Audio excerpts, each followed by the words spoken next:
Hey, what's up? Welcome to DGen Ed. That's degenerative education, meaning none of this is financial advice. Just me having fun looking at charts like the chart behind me, which is of Rivian Automotive, ticker symbol RIVN, which closed on Thursday after, or before, I should say, the holiday weekend after last week closed at a price of $11.60, being up about 1% on the day. But now it looks like it's pulling back about 1.38% in the pre-market on Monday, April 21st, after the long weekend, currently trading around 11.44. So it's actually not too bad of a pullback, still being in, the mid 11s, so not so bad there. And here, looking at the daily time frame, before I pull up the drawings that I have, did just want to mention these moving averages and the fact that we were trading above all of them over here,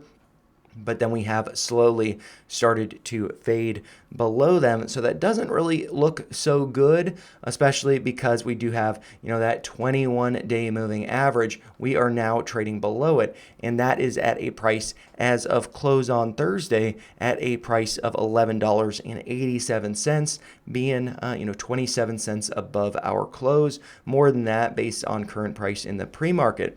And just above that, we have the 50-day moving average at 11.94 in yellow, and then in blue, we do have that 200-day moving average at 12.75, also kind of corresponding with this double top over here. So I do think that will likely be a lot of resistance.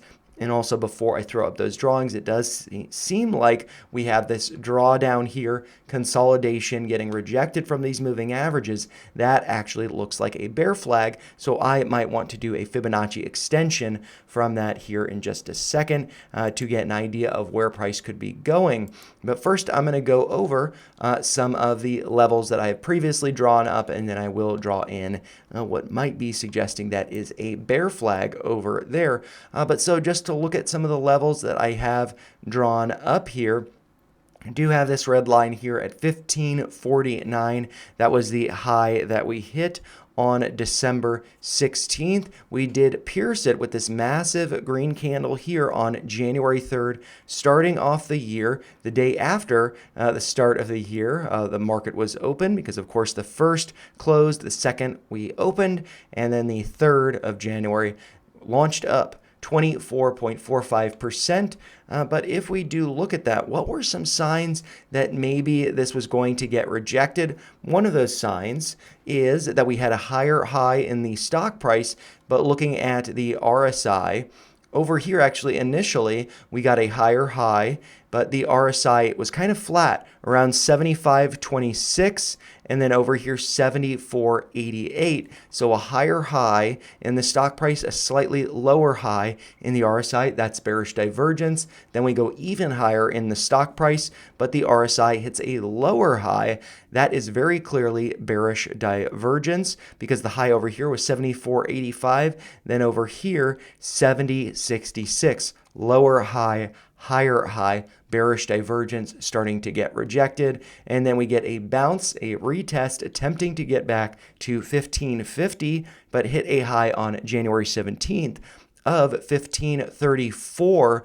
So a lot of weakness there, and we have pulled back a lot. If I do just get, let's see, the measurement from there, we pulled back about 25% from that rejection.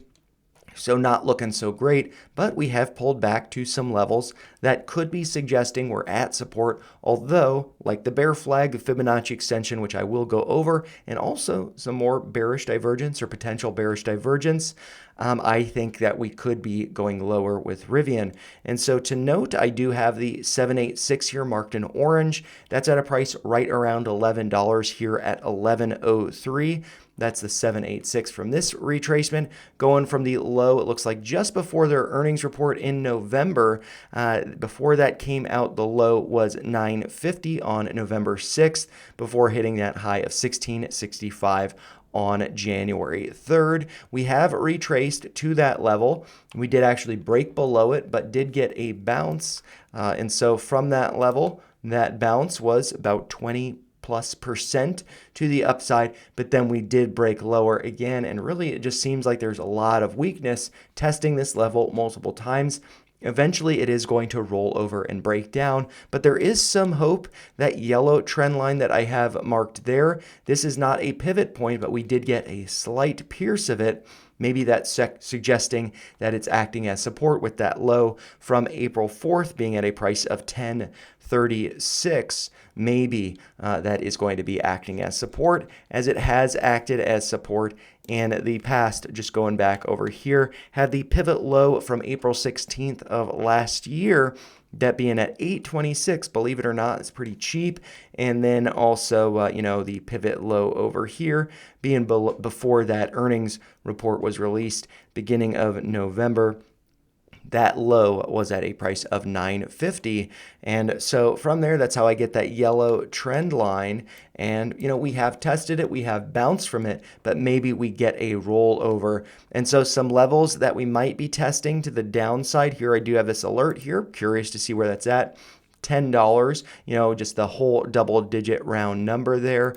So just keeping an eye on that, the $10 bill. I personally don't have a position in Rivian, and I'm not planning on buying, although I'd like to. I'm just trying to be a little bit disciplined, consolidate my portfolio currently. What we can see, though, is earnings are coming up on the 6th of May. So maybe a bottom is found around there and it launches, kind of just like what happened over here in November, going up from that earnings low about 75%. So maybe we see that. But speaking about that, low in November, that was at 950. I do have that marked over here in white. And then I also have this purple downtrend, which was this, inverse head and shoulders neckline that I had drawn. I remember putting a video out on that and did get a very nice measured move up to there, and also just a gap up really a day or two after I released that video. So I was pretty proud of that. And so this line is based on the pivot high from March 8th of last year, as well as the pivot high from June 12th of 2024. And did get some consolidation just below that level over here. And maybe we do retest it to the downside. So good to be cautious of that. And, I was talking about bearish divergence over here. I think that we have some hidden weak bearish divergence currently going on. We do have lower highs here. And what do we see? And actually, maybe I should take a step back. We do have lower highs here in the stock price. But what do we have in the RSI? Also lower highs. So there's no divergence there. When you have lower highs, they match. No divergence. They are in agreement. And that is no bearish divergence. So that suggests, it's not necessarily going to continue lower. But then over here, we have lower highs, but then the highs over here in the RSI are effectively flat. You can see that line going across there, intersecting with kind of the double top here. So that is going to be a weak divergence because we see lower highs here, but flat highs here. So there's a little bit of divergence, so it's kind of weak, but this is also hidden bearish divergence. You normally expect bearish divergence to be higher highs in the stock price, corresponding with a divergence in the oscillator or indicator, the RSI down here. And we're seeing the opposite of that, lower highs and it being flat. Although now we are seeing lower highs here, corresponding with lower highs in the RSI. So maybe that suggests that the bottom is in. So that's quite the possibility. And then we do have, let's see, lower lows in the bottoms here. But in the RSI, we actually see higher lows. So maybe what was weak hidden bearish divergence here is now getting flipped into what I would say is probably some weak bullish divergence. While we do have higher lows in the RSI, we don't have that notable of a lower low in the stock price. I should note, sometimes they get switched around. This would be higher lows. This is slightly, ever so slightly lower lows in the stock price. But before I continue this ramble on too much longer, I should do that Fibonacci extension also, before I forget to do it. And so that is going from that high that was over here, which was at a price of $13.49, bouncing from $10.36.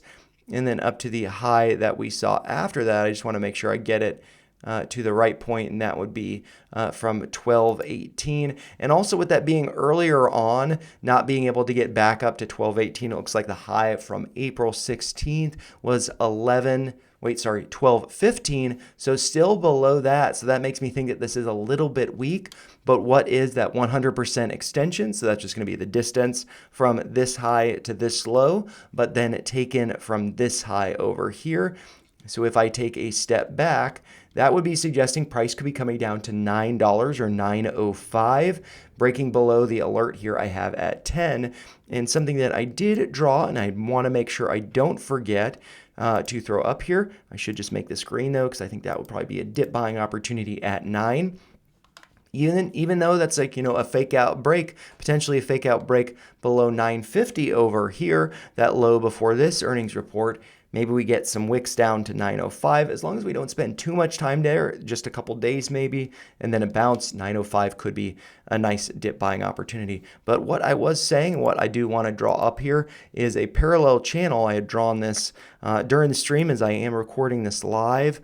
We do have the pivot high here from November 13th, and then I'm just going to connect that to the low here from looks like March 11th, and then I'm just going to connect that to the highs up here. The reason why I'm not drawing it to the highs up here is because we don't have any other retests of it, whereas with this we nearly got a test of it when we hit 1549, and then we did pierce it, got another got a pierce of it, pierced all of those levels here, pierced with just a wick that downtrend, and then also pierced it over here. So that does seem to be fairly notable. And with the downside, the lower, the bottom portion of that parallel channel did get, rejection over here, and then, kind of got rejected of it here before pulling back to then break above. And so, yeah, I think that's, maybe it's a little bit approximate, but does have, a test of it over here.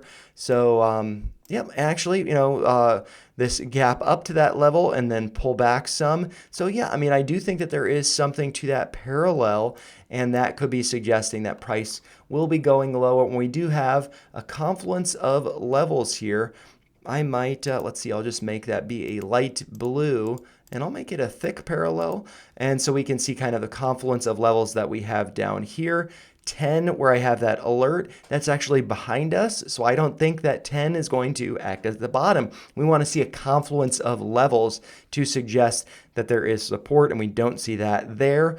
Potentially, we do see that with 950 serving as the low over here just before the earnings in November. That does intersect with this downtrend, and that is looking forward into the future, but that is this week. So maybe we see some volatile moves to the downside, maybe corresponding with what happens around Tesla earnings this week. Maybe there's some bad news that is not beneficial for other EV companies, or maybe there's some good news for Tesla that is bad news for other EV companies. I don't know, but maybe just something across the EV market.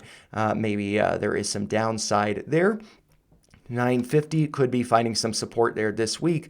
But if we do see continued downside, maybe around May 6th, around their earnings call, we do have that confluence of levels here with this Fibonacci extension, that 100% extension there at 905, $9 whole number, and an intersection with the bottom of that parallel channel. So yeah, I unfortunately think that this could be going lower, and or if this is not, I personally don't plan on chasing, because I'm just trying to, tighten up my portfolio and not be, chasing all the exciting stocks, because, you just got to manage that risk. And I think it's kind of a time to be managing the risk. But yeah, lots of levels down here. I ultimately think that we are going to be breaking below 11.